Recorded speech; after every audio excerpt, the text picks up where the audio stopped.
So, thank you very much for joining us. This is the webinar on social game design. I want to try and encourage you to think about why making games for sharing is important. Hopefully, at the end of this, you'll have a good sense of the motivations behind it, the psychology behind some of the player behaviors, and that we shouldn't be leaving social to chance. But the control we have over social is very limited. But that should not scare us from giving the tools that players need to be able to create the community experiences that make it possible for them to enjoy the best of your game. So, if you obviously have any questions, then obviously please ask them as we go along. I will try and answer them as as they come up. That means we go back a few slides. Don't worry, that's all good. So, first thing we're going to start with is, why is social important at all? Well, the reason being that social design affects the way that we're likely to engage in a game. And also, more importantly, in some ways, the very definition of what makes games, going back to Johann Huizinga, was about the way that we interact with other people. It was only the introduction of computers that then took the part of the other player that we even had many solo games other than something like Solitaire. So sociability has been an intrinsic aspect of why games are an important part of human behavior. And what we see is that those who play the most, who spend the most money playing even, often are some of the strongest sharing people, particularly in terms of Facebook, YouTube, and so on and so forth. But that's not just a random stat, it has a direct effect on the success of a game. What we find is that heavy video sharers in particular are much more likely to be that kind of truly engaged fan that we shouldn't use this term. I'm sorry about the term. It's just it's a old slide set. We used to use this term whale to describe the highest spending players. Has anyone not heard of the term whale? I'm kind of assuming you all have, but if you haven't heard the term whale, could you please put your hand up? Okay, that's great. Oh, no, Martin. Okay. So the whale is a term from gambling. It's to do with the guys who've got the biggest spending power, and they're basically there to effectively lose all their money. Now, it was adopted by these sort of free-to-play consultants, people like me, who are talking about the most highest spending players, people who are spending, say, $100 a month every month in a game for more than 3 months. That's the kind of level we consider to be a whale. And we use that term because it was shorthand. It was easy for people who had some understanding of what goes on in gambling to translate a behavior in games. But it's misled people. It makes people think that there is such a thing as a player who is a whale, whereas not the case. There are players who become engaged in your game, and when they become super engaged, so much so that the game becomes a hobby, we end up referring to them as whales because they're willing to spend money. But actually, looking at this, if they are heavy sharers, if they're heavily engaged with the game and they want to show other people in their community about the game, then of course they're more likely to spend more money. Now, this chart came from a survey we did about a year and a half ago, maybe slightly longer. It was for 3,000 online paying players that we surveyed. So, we're talking about people who have already shown a willingness to invest in games. Although, actually, I think it may have included non-payers. I can't remember exactly. Anyway, so sharing is a marker, a correlation to the willingness to spend money. So social engagement is a marker towards willingness to spend money. We also know that people who engage for longer, who stay playing a game for longer, are also more likely to spend money. And in this case, we see more than 10 hours of play, we get $15 on average, compared to less than an hour of 66 cents. Again, this is from the same survey. So all of these things contribute. We know that historically, social was looked at as a factor for virality. So if I have friends and I show them the game I'm playing, the likelihood is some of them will then come to play this game. And if I happen to get the magic number of K factor of 1, that means for every one of me, I will gain a new player. That means that my game will just grow and grow and grow forever. That was the theory. It didn't happen. Why? because there's only a certain size of audience, and it's very much like a pyramid scheme. These things look good on paper until you actually start realizing that we may have friends and you may have friends, but our friends are networked and they may be the same people. And therefore, the people who I am going to attract to the game might be the same people as you're going to attract to the game.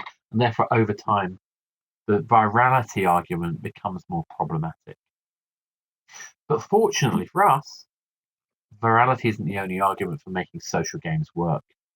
The important thing there is that the audience connection helps build retention, and that retention helps build revenue. But also, even the act of sociability itself has a factor to do with people spending money in a game.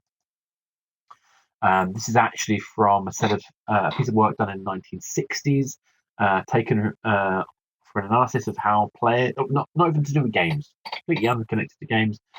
It was consumer behavior as risk. And they've said that any act of purchase, so in our case, the download of a free-to-play game or the purchase of a paid game, any of that has these forces affecting it. If I have an expectation of delight, so this thing is going to give me something of value. If I have a fear of missing out, buy one, get one free, or get it now and get 10% discount, those things that we experience in everyday life help give us permission to buy something now. But an important factor of that is also the social capital that this action will give me. The context. What will other people think of me if I play this game? What will other people think of me if I choose the wrong one? And also there's the other factor, one which we can't manipulate. We shouldn't be, trying to manipulate anyone anyway, but you can't affect this final factor. This is about the idea that we have to set aside the other things we should be doing. So I should probably be doing the washing up or the hoovering, but actually I'm going to take some time out for myself. I'm going to escape. Escape being an incredibly important part of what makes games games. So inside this, if we don't include social elements to our game, we're missing out one of the four forces that engage players. And like I say, this is about consumer behavior as risk, but the same principles apply even when you're dealing with people who aren't spending money up front. So if we know that, we want to understand, and I'm assuming here that we want to make games as businesses, but that we want to make games that people feel good about, that they're intrinsically, inherently valuable as playing experiences, and that's the first and primary driver. So if I'm going to make a great game, and I'm going to have to accept that social experiences are going to happen around me. And what I kind of spent a lot of time looking at some time ago, this is actually from some work I did for my book, the Games as a Service. I did a breakdown of behavior I'd seen in terms of social experiences. And I presented it as a sort of upside down pyramid for a reason. I'll get to why in a bit. So the first stage is actually, before I did that, has everyone heard of Maslow's hierarchy of needs? So if you haven't heard of Maslow's hierarchy of needs, can I get you to put your hand up? So there's a couple of you. So Maslow was a psychologist in the 40s, 50s. Not entirely sure. I always get that wrong. He did some work where he looked at people's behavior as a hierarchy of needs. So basically, you start off with the physiological needs. So I have to have a roof over my head. I have to be protected from the weather. They included sex in that. He included a whole bunch of things. If I don't have a roof over my head, my first and primary objective is to get heat and light and safety and security. I've got to basically be able to survive. That's I'm not going to be thinking about buying a game if I've got to worry where the roof is over my head. Then after that, we look at security. I've got to make sure I'm not going to get burgled. Then after that, I'm going to look at the social needs. I want to be satisfied by being connected with other human beings. I'm not going to try to be connected with other human beings if I don't have a roof over my head or if I don't feel like my building is secure. Once I connect with other people, then and only then will I unlock the need state to want to seek esteem, as in to stand out and feel good about myself compared to other people. I don't want to just belong. Once I've reached that need state of sociability, I want to be more than that. I want to be able to stand out. I want to be identifiable. And then after that, when I have esteem, the next stage on is self-actualization. That's what Maslow talked about. I thought it was quite an interesting way of looking at it. So I tried to apply that to what I've seen in behavior in games when social interaction happens. And there is an article online. I'm happy to share that with you when I send when I send the slides out to everybody. I'll share that with you. But what I found is there seems to be a pattern of behavior that seems to go up in terms of effort and reward the more engaged you are with the game. Hence the upside down pyramid. The first stage is the fact that I can see other people play. If I don't see other people play, my willingness to connect is going to be much harder, much more restricted. Once I can see people play, I want to know that they can see me play. I want to know that there are other people out there. I want other people to know that I'm out there. We see that particularly when we see games which have customizable goods or high score tables. Well, high score I'm going to talk about a bit later. If I have an achievement, if I have a personal affirmation, that's what's really good. I want to be able to do something and declare I did it and know that other people will be aware of that. Once that's done, the competitive instincts can cut in, and I want to be able to sort of beat your score and play with that. Now, importantly, with the competitive side, is that very few people are actually that competitive. There are some, about 10% of the population, who live for competition. But the rest of the population aren't necessarily driven by competition as a sole motivation for their behavior. That doesn't mean they're not competitive at all. It just means that that's not going to be the sole motivator. So that's why we put the beat your score in this kind of third tier. I have to be fairly engaged. I have to know whether my score rate's okay or not. And I've got to feel like I'm not going to look like a fool before I will engage on the score. But it's not the most engaged I could be. It's still relatively passing in my experience with the game. Then I start becoming more engaged with other players and I start collaborating with other players. That might be meeting people regularly online. It might be I send you gift packages through some Facebook-based game. It might be that I repair a wall in your game when I'm playing Minecraft or whatever. So there's a sort of a tacit level of collaboration, which might be competitive, but still we are engaging together in this gaming experience. The game is now starting to take on more than just a simple, score bashing experience, and now is really starting to become a form of communication. When that communication crystallizes, we start going head to head in teams, or we start arranging, sessions where we will have deliberate raids on a regular basis. Now the game itself is starting to become a much more important part of our lifestyle. And the final tier, the We Are Guild, is when actually the game becomes almost irrelevant to the behavior. The game is the vehicle by which the guild stick together. And it's interesting how the social aspects become more important than that game. I found that in particular with a game called Tribal Wars, a really kind of very simple, basic kind of war game on web-based war game. It's really trivial and simple, and you were inevitably going to die. But you kept playing it because the guys that you were in the clan with, the guild with, they were out there to help you and save you. And some people would look after your base at night when you're bound to be attacked by someone else. And it was a really kind of engaged, emotional connection. So much so that you really bonded with these people in a genuine way. So this is kind of going into probably a bit more detail than I wanted to, but what I'm trying to get across here, if you listen to those kind of processes, at the lowest level, it's very light, with low expectations of reward and low levels of effort. When you get to the guild stage, it's a huge amount of effort, but a huge amount of personal reward and emotional reward. But these things are very kind of tenuous and tentative, and it takes a lot of effort to sustain them.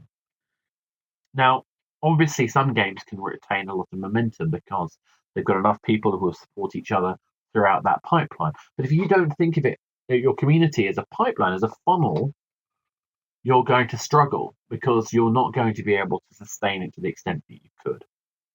So does that all make sense? Everyone okay with that so far? Put your hand up if you're okay with that. Right. Obviously, if anyone has any questions, then please just feel free to type away. Like I say, I'll share the article link to that as well, so that you'll have a good sense of what that's all about. So next up, we're going to try and look at some of the kind of aspects and styles of social levels, and we're going to go up through that pyramid as we do so. So the first thing is Puzzles and Dragons. Has anyone not played Puzzles and Dragons? Okay, so then no. Gavin, go play Puzzles. Not now, not right now, but do go play Puzzles and Dragons. It's a very interesting experience. Although, yes, exactly. I do suggest another game as well, Hellfire from DNA. I actually prefer Hellfire in some ways. Some of the nuances in Hellfire are incredibly smart. Anyway, the point here is that the helper in Puzzles and Dragons is a random real player who happens to have a monster, primary monster, that you then bring into your portfolio of monsters when you play a dungeon. That means you get to see what that character has. You get what that player has. You get to see what that player's character can do, and you can desire that object, that monster. So you can see what happens. You can see how they evolve, and you then got a motivation to go and do something about that. But more importantly, you get some value for it. I get PAL points for having this friend in my play, and I may have no interaction with them other than that. They get PAL points when I choose them, and they give me PAL points when they choose me. That's a very, very, very light touch social engagement.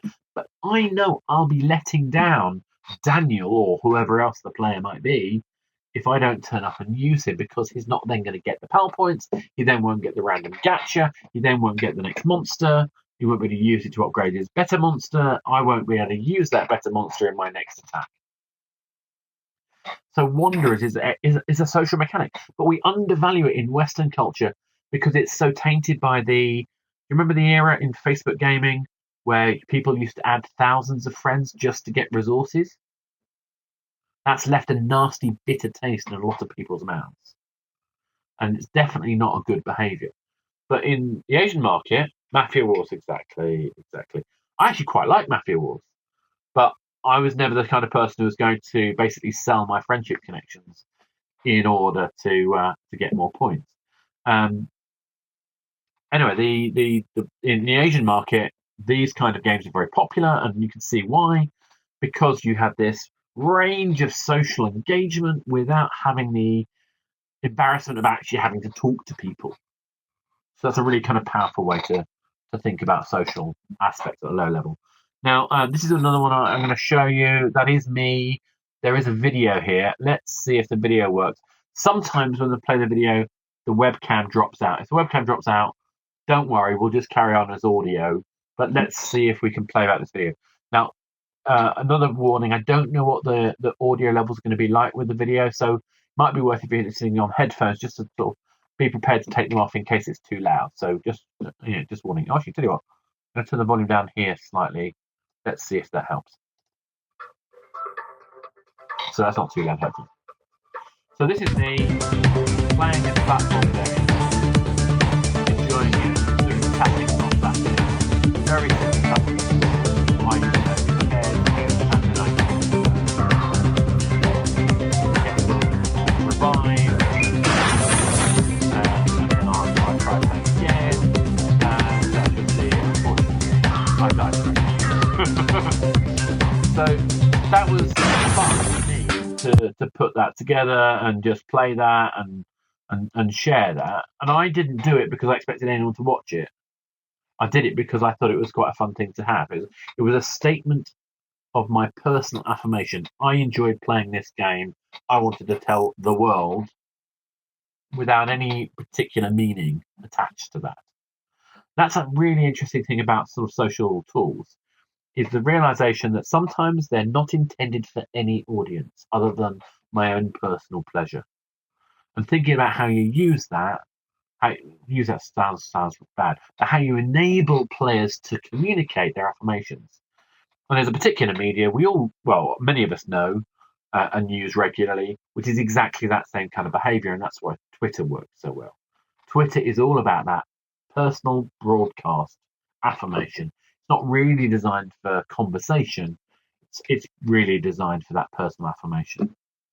So again, that's another way to think about kind of the communication. Sometimes that communication is not overt either. This is the gold suit. If anyone's heard me talk before, the very gold suit I go on about all the time with PlayStation Home. Obviously, PlayStation Home is now no more. It was closed down in April. But there's something about the experience I had when I first saw the PlayStation Gold suit go up. It changed the way people thought. This is the most expensive item. People got it because it was the most expensive item, and they wanted to show that they belonged. It was. You may not be able to see, but if you look closely, you'll see dollar bills animated falling to the floor. That was part of the suit. People would try to arrange to be in the same space with everybody wearing the gold suit, because then they knew that they belonged. They're part of a community who were such fans of PlayStation Home that they were willing to buy the most expensive item and take the time and trouble to try and be in the same space together. That's real dedication. That was about the things that I purchased saying something about themselves and seeking that affirmation, that social connection with other people to feel like they belonged, but also when they were outside of the social community they belonged to, they could still be seen and identified. It's about like wearing gang colours. Not that I was ever in a gang, but you know what I'm saying. So there's a whole bunch of stuff. Actually, you might notice that there is actually a guy there wearing a slightly out of focus Ghostbusters outfit there, but we won't worry about that. So this idea of having goods that show something off about yourself, how clever or smart or lucky you are, also goes in mobile. I think the EMO Goose in Crossy Road is a fantastic example of this. Has anyone else got the EMO Goose? Anyone got EMO Goose? No, just me. So see, I've got an EMO Goose and you haven't. Doesn't that make you look good? An EMO Goose is brilliant in Crossy Road. It turns everything rainy and grey and miserable. So if you play Crossy Road, you'll know it's a Frogger-like game. I'm going through this colourful world. The EMO Goose takes all the colour away and makes it miserable, and that makes me smile. I think that's a brilliant way of kind of creating something which is entertaining. But then when I show off a video of me using my EMO Goose, I get to say, look at me, am I clever? I've unlocked this secret you didn't. But I get to feel the benefit of that. I aspire to being able to be part of that community. There's other things we can do to make a statement. Let's get to that competitive stage we talked about. In this case, Andrew had got an enormous score in Skyline Skaters, so much more than me. The weekly tournament ended in 6 days after this point. My score was 8,525. It's like tiny comparatively. I thought I'd done quite well when I first did that, and then I saw his score and just cried. But what was good about it is I could not just look at his score, I could actually go and watch him do it. So I got to see not only that his score was legitimate, but I got to learn something about his behaviour that led to him getting that kind of score. So that was an incredible, effective way of communicating that let him show off what he had done. The game is intrinsically visually enjoyable. And on top of that, I get to see the near misses. And on top of that, I get to see this magnificent score that he gets. He got to make a statement by combining these social experiences in a structured way. And the weekly tournament then ended with a prize. I think in the case of Skyline Skaters, I don't know if they still do this, but at the time, for the highest, i.e. not just friends, but the highest scores, they actually gave away an iPad a week for a while. Another thing that's interesting is looking at this as a communication exercise. So I'm going to show you another video. In this case, we're going to sort of see what happens when the game itself starts to communicate with its players. I'm going to try looking back with the audio again, and let's see what this looks like. Hey guys, it's Jay here from Splash Damage. Hey guys, it's Jay here from Splash Damage. Just going to lead you through one of the shorter missions from Tempo today. Basically got to nail the actions as quickly as possible to win the mission. Coming up to the reflex event here, got to tap in the yellow. Bam, did it. Okay, that's cool. Basically when this ring goes down, you got to tap in the yellow sweet spot for the best possible time. I'll pause it there. Did everyone see that okay? Everyone see that okay? Let's see some hands. Good. I know you're okay. Good. So what hopefully that gave you was a sense that they were using the tools built into the game that were available to the players themselves, and showed the players how they could use those tools to be able to communicate something about the game. At the same time, it showed that here was a real person from the development team that they could visually identify with, telling you how to play the game. And he didn't do it perfectly. He made a bit of a mistake on one stage. He only got a pass.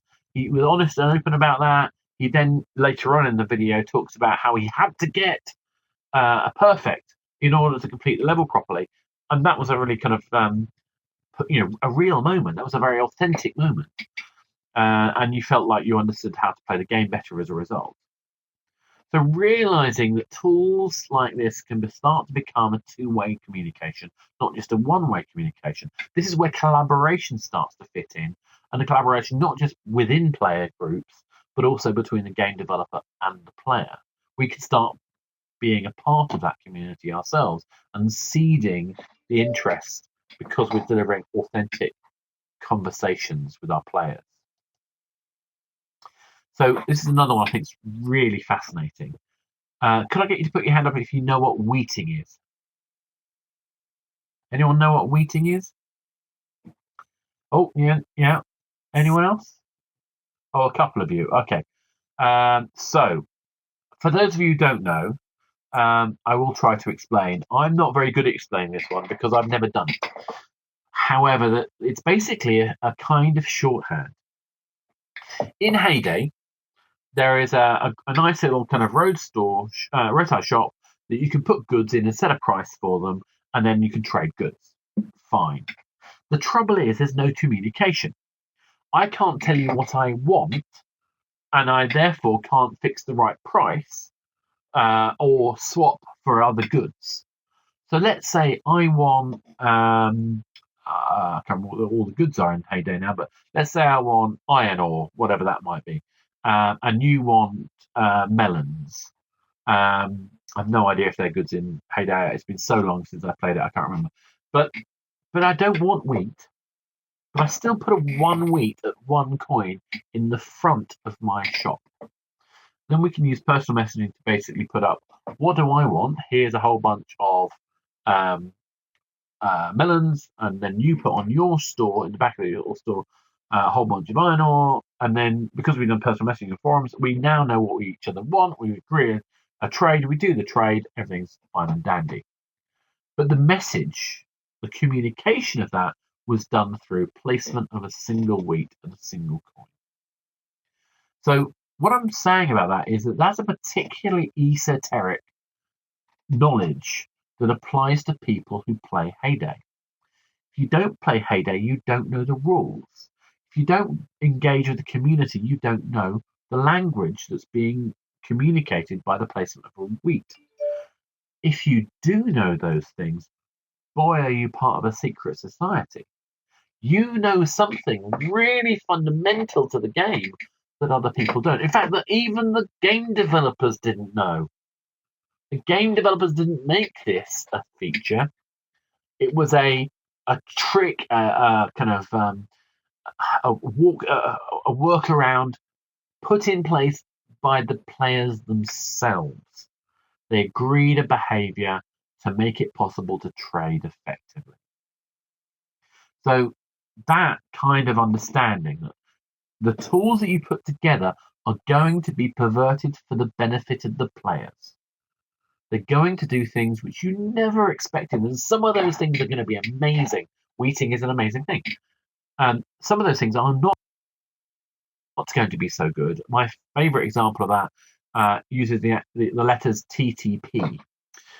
So you have to be very careful whenever you do any kind of user-generated content, because the first thing that is created is basically a penis. And so the letters TTP stand for time to penis. That means how quickly does it take for somebody to draw something inappropriate. And usually from the launch of a user-generated content feature, that time is measured in minutes. Yes, not days, not hours, not months. It's the very first thing people try to do. So realizing that whenever you're going to unlock communication tools, that there can be unfortunate circumstances, misuse of those items. Sometimes that misuse can be great, and other times that can be counterproductive for your game's brand. But you've got to sort of you've got to surrender to that possibility. Yes, put in moderation. Yes, put in control so you can report and block. Be a reasonable, good citizen. Absolutely. But realize that people are people. No matter what you try to do, they will subvert your attempts to make them conform to any particular kind of behavior. I love user-generated content, despite saying all that. It's an incredibly powerful thing. Not only does it give you this kind of great bonding between players and this sort of esoteric connection and sharing, it also gives you content galore. One of my favorite Little Big Planet ones was the creation of Plants vs Zombies from within the game. I can't remember. I thought it was Little Big Planet 2 rather than Little Big Planet, but I can't really remember. Anyway, the point was that this unlocking of the creativity of the player is immensely powerful. And it can be done in subtle ways. It doesn't have to be the creation of a whole game. It can be in subtle ways like Hill Climb Racer, where you get these ridiculous drives and turns and twists and smashes. And then the emergent properties of when the controls go wrong, they become of interest. They become the creative act in themselves. Obviously, creation of user-generated content happens in all sorts of ways. Createria is a great one. I use this reference because it's mobile, but particularly because look at the way they've done likes and features and hots and comments. They're really making it so that every level that people create has the best chance of being shared with other people, being found by other people. And therefore, discovery becomes important. But there's another reason I put it in. It's because the Incuba guys are really great. They shared with me a bit of information which I think is really useful to take away. Only 30% of people who create a level, bear in mind that creating a level is a big part of this game, only 30% of people who create a level actually save this created level, let alone share it. Only 30% of people save that level. So when you think of that, you realize there's a huge amount of barriers for people to create user-generated content. And so if you don't create pathways and simplicity and provide the tools to make that journey easy, your chances of being able to benefit from the creativity of your players is very diminished. So think about the experience. Think about how those players get to show off. And really importantly, think about how their audience will react. Not just your audience, the players, but the players' audience of themselves, the friends that they share with, the other people that are going to be out there looking at content related to your game. How are you going to entertain people who are not players, but they are the viewers of your players? That's a fascinating question. And here's an example of a super player, who with his own audience, the Diamond Mine Cart guy, Dan. He does a whole series of YouTube videos based on Minecraft. Obviously, Minecraft seems to be the most kind of common YouTubing kind of environment. Not unsurprisingly, I suppose, with the level of flexibility, the fact there is tension with the with the zombies and so on and so forth, the freedom of creativity, but also the huge amounts of mods as well. So in the video I'm referencing here, you'll get the slides, so you better check the URL. He talks about a particular mod where you can create kind of fairly attractive items within Minecraft, which is great. But he's entertaining. This is not so much about watching how you do Minecraft as here's this really entertaining kid who's interesting and has got something to say, who happens to be quite capable of this Minecraft stuff and can impart lots of knowledge and is interesting in its own right. So he's basically leveraging your content, not obviously in this case it's Minecraft, but we want to be able to get to the stage where other players can leverage our content to communicate beyond just the play. I had a really fascinating one with a tower defense game I was helping out at one point, and basically a user went in and created tutorials for all of the levels. We didn't know them, we didn't know who they were. They just went and did it because they liked doing it. Great, empower people to do that. Think about the value that brings. That how much passion they must already have for your game if they're going to take the time to do that. It goes even further. But as you look at organizations like Yogcast and the kinds of sheer range of experiences that they do, particularly with Minecraft, Minecraft again. What's happened here, though, is they've created a kind of fake movie trailer using Minecraft to create the backgrounds and green screen themselves holding ridiculous Minecraft-y props. And the game itself has become wallpaper. It's no longer important, except for providing the visual background. And yes, of course, it syncs you, it kind of connects you to the context, and therefore connects you to the audience who loves playing the game. But this can be enjoyed regardless of whether you're a player of the game or not. It's like radio in some ways. I found that having a second screen whilst doing, writing stuff or playing another game, and watching the Yogcast or something similar on the other screen is like watching, having radio in the background. Most of the time, it's just about the talking. Occasionally, I'll look over and I'll see the images. I'll see what they're doing. I'll see the background. I'll know it's in Minecraft or whatever other game they're doing that week. That's interesting. So what about your game makes that kind of thing possible? What are you doing that allows your game to become a creative space for other people to build on? Of course, there are other ways of going. We don't have to go down the Yogcast Minecraft kind of route. We don't have to just become wallpaper. There are other ways of doing it. Obviously, Twitch and competitive play becomes really interesting.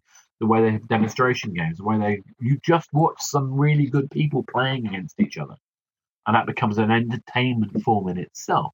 Not dissimilar in some ways to watching, your local cricket club or your local, football club playing, or guys in the park kicking around a football. There's so much stuff that we see and we can find entertaining. Sit down, watch it, chill out, nice and easy. So there's a whole bunch of stuff that goes on with that kind of mentality, and the scale of the audience is talking about huge nowadays. And this is 2013 stats, so I should have got something a bit more, but I have got something a bit more up to date. There was a UK eSports insight that talks about the total figures for 2014. Total prize money was 36 million in eSports. Now, it's still not up there with maybe some of the the biggest sports in the world, but still not insignificant. There were over 2,000 tournaments, 2,124 tournaments. These are like officially organised tournaments with, recognised bodies. Over 6,000 players, 6,257 official players, professional players. Average tournament pool size was 17,000. Average earnings per player was 6,000. So, and we've got some players who are earning over $1 million. So we're talking about enormous audiences. And the reason I picked this slide out, though, was the comparison. If you compare the NBA basketball with, I think that's League of Legends, although I'm never quite sure. ABC broadcasted the basketball with 26.3 million viewers, but the Twitch audience was 32 million. Now, okay, is it fair to compare the two? Are they the same kind of audiences? That's all valid arguments, but the scale of games as esports is amazing in terms of the willingness compared to when I first got involved in sponsoring electronic sports, which is like 98, 99. it was ridiculous. I think we spent about $5,000 on a prize fund that was considered huge. I actually can't even remember it was. I think Quake at the time. But you think about that a long time ago, number of people watching was nothing, except in Korea, South Korea. StarCraft was already being watched by 5 or 6 million people. Now we've got 32 million people watching League of Legends. That's amazing. You've got live events like Insomnia where people come and watch people playing these games and getting involved and bringing their own machines and participating. These huge kind of like pop-up worlds, a bit like music festivals, all based around people's games. And has anyone seen Primetime League? I mean, it's incredible. This is an ESPN scale quality broadcast experience using the same kind of language that they talk about with American football players or soccer stars. It's an incredible kind of language of experience and engagement that goes on, and they've really invested in it, and it's watched by hundreds of thousands of people. So esports are big money. We know that. We understand that. But look at the games. Dota 2, League of Legends, StarCraft 2, Counter-Strike, StarCraft. We're not talking a large number of games. In fact, most of those are quite old. So what's going on? I think that the esports phenomena, the YouTube phenomena, are at the tip of the iceberg. They're the kind of most glowing proposition. But actually, if we want to get benefit from it, we have to understand a little bit about the alchemy that goes on to make those things successful and try and learn from those things and apply them to our game design.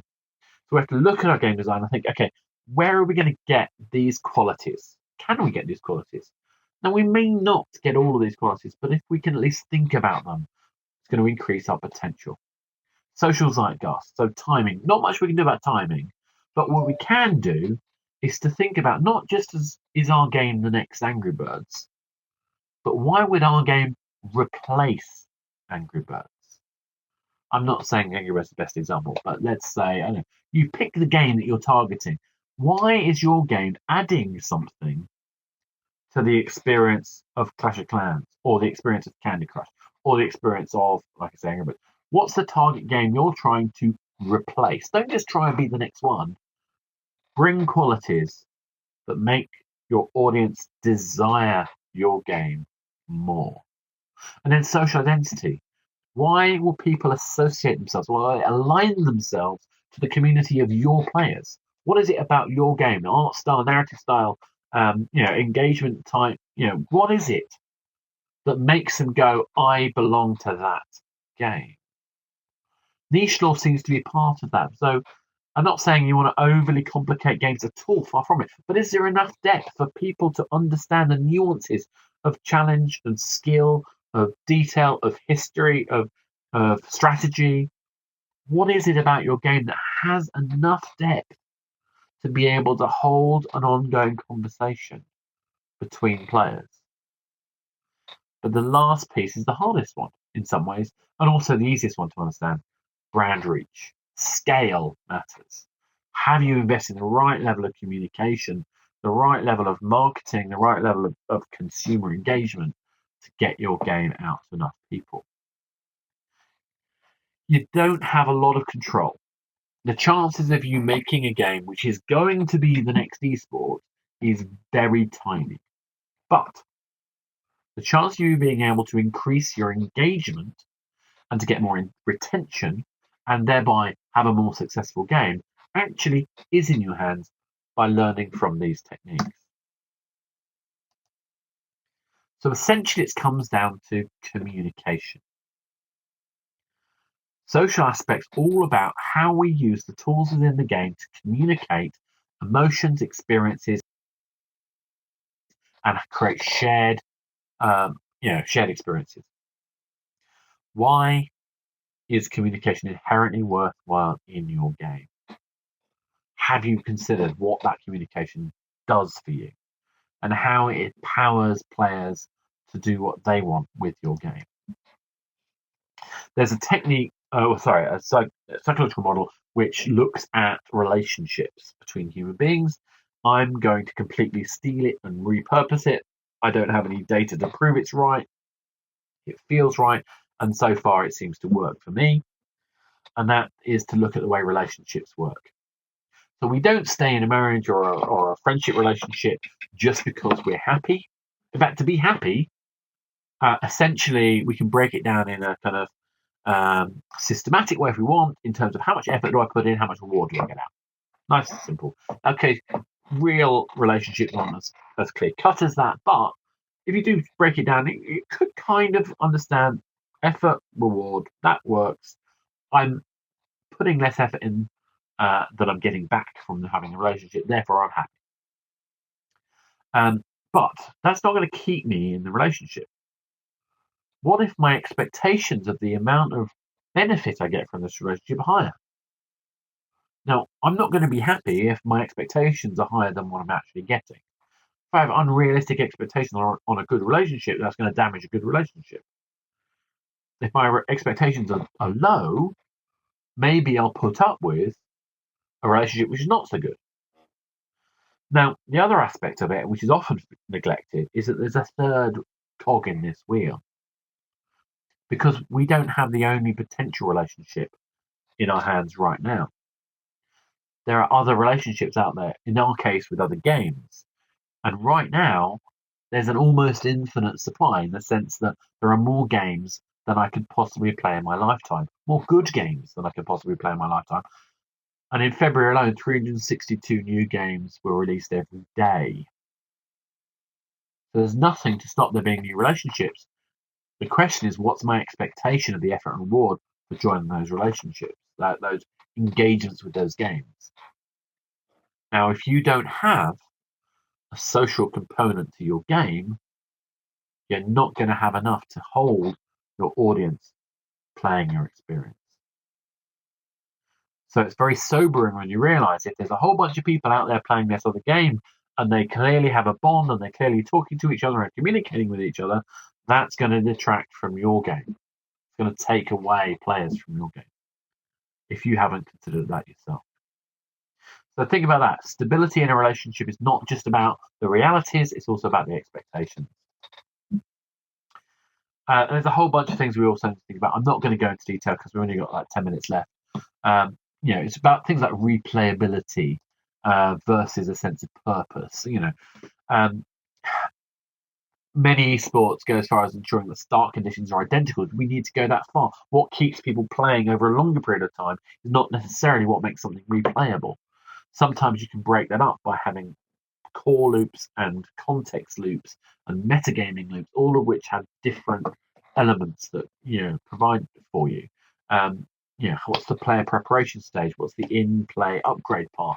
What are the victory conditions? How do they change over time? We have to think about those kind of things. We also have to think about competence. If you don't have the ability to succeed in the game because of your competence, of your ability, the game itself will lack something in terms of its ability to engage a social community. But if it's too focused on the skill set of the player, you lose accessibility. And players who don't have that skill set can no longer meaningfully play the game. And that detracts from the audience value of that game. You can't get reach if you can't have enough people who get pleasure out of playing the game if they are completely dominated by the elite. So, for example, in my case, when I play Halo, I used to be a reasonable first-person shooter player, but when I play Halo, I'm headshot dead, headshot dead, headshot dead. I mention Halo because that literally happened to me. Every time I spawned, I was headshot and killed 10 times in a row. That is not fun. I didn't even get a chance to learn the game. So competence versus accessibility is a factor we have to consider. Then there's emergence. Emergent properties are brilliant. Not only are they good from a game mechanic point of view because they create ambiguity of strategy, which is fantastic for this idea of niche lore. I need to learn a lot of things about the way all these things connect together to be able to communicate effective strategies in the game. Great, that's great opportunity for us to have differences of opinion and dialogue and debate. Fantastic community stuff. Also, Emergence is great in terms of the visuals. So if I've got a physics-based experience and it's explosions and things spinning in the air and crash landing, all that kind of stuff, that can be visually powerful and enjoyable in its own merit for an audience to watch, not just the player to watch. But if Emergence goes too far and starts breaking the game, or an emergent property starts becoming dominant, there's an example of this in StarCraft. In StarCraft, if you don't send troops to your enemies immediately and they send them to you, they can disrupt your build cycle. And so it's become a formulaic response to send troops out early. So it's an interesting thing. If you're not careful about Emergence, you can break the balance of the game. And for specific logical strategies that then become rigid and unbreakable, detracting from the whole value of having Emergence in the first place. So again, this is a challenge, thinking about the mechanics properly. Another aspect is, let's not forget, autonomy is an essential part of what makes games games. If I don't act and something happens based on my choices, then it's not really a game. You might have a puzzle. I had this argument a lot with Monument Valley. I love Monument Valley. It's amazing. The team that make it are amazing. I love them to bits. But Monument Valley for me is a puzzle. There's one part on the screen I've got to find and then move. That's all there is. Nothing else I do will work at all. Only clicking the right bit on the screen and moving it. So I have no autonomy in a Monument Valley. That autonomy has been taken from me by the designer. But that's fine. It's still an emergent puzzle. I enjoy it, but it's not a game in my language. Autonomy is really important because autonomy is also part of what makes it possible to have that competence, to be able to show that I did better than you, and therefore have some value. But there's no narrative arc that goes with that. That can fundamentally undermine the expression of the player as well. Make us lose that opportunity to lose ourselves and have a sense of purpose. So this is a question of designer-led or player-led experiences. And I'm suggesting that we need to find a balance between the two, because otherwise we have nothing to share. If we don't have a common enough experience, what are we sharing? If we have no control over that experience, then we are sharing the developer's experience, not our own, and therefore there's no social connection. So again, it's a balancing act. Fundamentally, this is about authenticity. Creating experiences which allow communication that are authentic, that are focused around the player themselves, and of course, where the developer can be another member of the gaming community. But then when we do that, we have to be authentic ourselves. We have to eat our own dog food and love it as much as our players do. We have to trust our audience. They're going to do things we don't like, but we have to provide them with a framework to do it anyway and create the safety net that we need to make sure that we don't offend or upset other people and that we can deal with inappropriate activities. So we have to be careful, but sometimes we just have to let the players decide the direction. And that's incredibly scary for a lot of designers. For me, though, you can almost forget every other slide we've done. This is the really key thing. Once we understand that socialization of games is about appreciating that the players are not the audience themselves. The players have their own audience. So when we create games, we're creating games for players who can have a great time. When we are socializing those games, we have to acknowledge that each player has their own audience and they are the stars of that show. That's what makes the difference between a game that's going to have the power of a YouTube. That's the difference of a game that's going to make effective use of Everyplay. That's the difference from a game that's going to become something which is going to be an esport. It's the recognition that it's not just about the playing experience itself, it's about making our players stars. So making social experiences is not just about the SDK, although please do use our SDK. It's about understanding this tension between effort and reward and how that balance becomes harder and more intense as you go up the engagement level. But then designing accordingly, realizing we have to focus on when players are aware of other players, that it can provide the space where they can affirm their engagement with the game, where they can create an environment where they can communicate, even if it's as simple as leaderboards. But ideally with social sharing and collaboration, and here's some health potions to keep you going. I'm going to fix your wall that you had knocked down over the weekend by some guy in your Minecraft space. Having that kind of idea of collaborative experiences, being able to create the context where players themselves can organize around your game being their hobby. And then if we're lucky, the game itself becomes the medium. Becomes the medium for a shared experience of a community who are bonded, and they choose our game because that's where the community lies. That's where the eSports comes up. That's why it's so rare, because it's so hard to get the volume of experience, the reach, the zeitgeist, the timing, and a sustained community with a critical mass. That's what makes the success work, in my opinion. Hopefully that's useful. Love to take any questions you might have.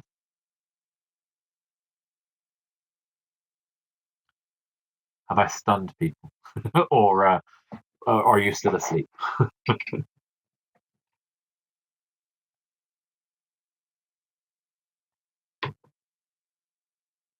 You're thinking. Thanks, Grant. Yeah. So, I mean, essentially, it's that thing I'm hopefully getting across to you. In some ways, the social aspects of a game are at odds with the other traditional ways of designing. Because when we design, we think it's our vision. We're going to communicate. Here's a mechanic. Here's a narrative. We're going to do all these things that we control.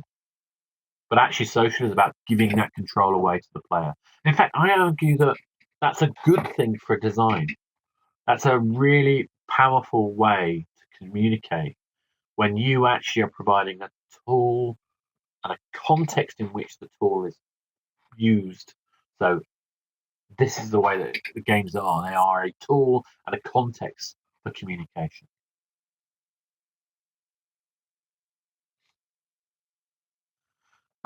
That's a really, really interesting kind of question, Min. Paid games and I don't think there is that much of a difference, except that you have to realize when you've got a paid game, your barrier to access is all at the front.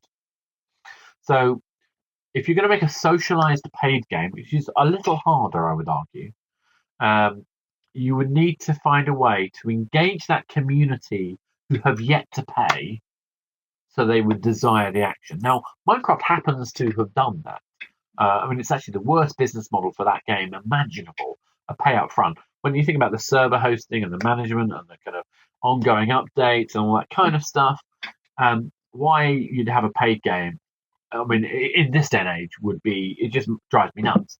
There's a whole bunch of other business models that would be much more effective and I think give more value to players.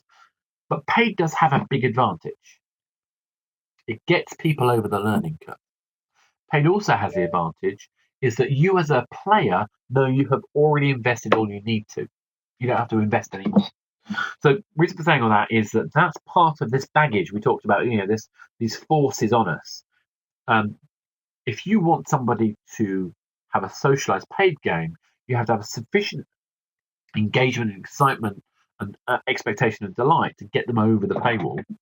Plus, you've got to give them the fear of missing out. Well, your community could do that.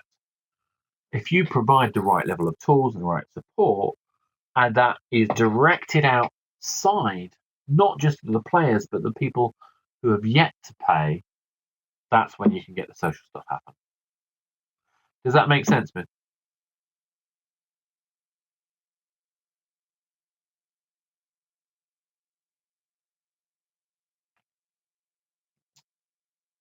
Cool. Like I say, my biggest problem with that, though, is I'm not against paid games. paid games are great from the point of view of a game that has an end. A game which is one playthrough, maybe a couple of replays for fun, but generally most games that are like this are one playthrough. Last of Us, it's a narrative arc, doesn't really go anywhere other than its end. In fact, that's one of my problems with the game. I love it, but it's also, I hate it because it takes away all my control at the end of the game. But it is a journey. That's it. One linear thing, boom, play. But that's the sort of thing you want to charge up front because once people have done it once, they're not going to do it again and again and again. They're not going to buy things inside that game because it's the game. You might get some DLC, but not really a lot. Something like Clash of Clans, completely different. This is a game that's going to emerge over time, and I'm going to do more things, and I'm going to expand, and I'm going to add things. And that kind of stuff is really kind of powerful from building on these blocks. So when you realize that these are the two styles of games, it's a play once game, where therefore it should be paid, or it's a play multiple time games, and therefore it should be in-app purchase or similar, probably a balance. Then you've got to realize, okay, now how's that community work? So if I've got a play once game, how am I going to build a community out of that play once game? Now that's going to be tough, but you have to find ways, maybe to look at replayability, to look at what makes you part of the inner circle. So let's say something like Z. Z was a game on PlayStation Home, one of the first sort of big things we invested in. That wasn't a paid game, admittedly, but you had to be in home. You had to have a PlayStation 3 to access it. But a whole bunch of codes and things that were unlocked over time and AR. So thinking about that kind of thing, if there's some secret language, some secret law, some secret kind of behaviors that people, once they've gone through the game, can say, look, but I know that you don't. And there's a motivation. You need to create this motivation. But there's a motivation for them to communicate these ideas to other people without them being spoilers. That's when you're going to find ways to make that community work, I think. But it's a tough one. Yeah. Cool. Anyone else got any thoughts? Like I say, you don't have to agree with me on this stuff. The more we talk, the more we learn. So, anyone else got any thoughts?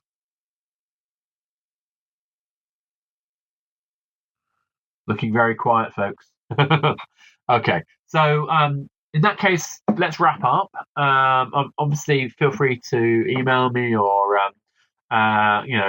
tweet me or whatever else. What you think? I'd love feedback. Feedback's the only way I can make these things better. I'm trying to do them like every kind of 2 months or so. I find it quite difficult to keep fixed dates. I might actually try and make the next one on the 25th of October on the basis that I've been using it in my webinars for long enough. Please, I will also try and send out the slides to everybody. This should go up as a blog post. The video recording will go into the blog post as well. So you should have lots of ways of accessing it. If you enjoy it, please tell people. If you didn't, tell me. And thanks very much for coming.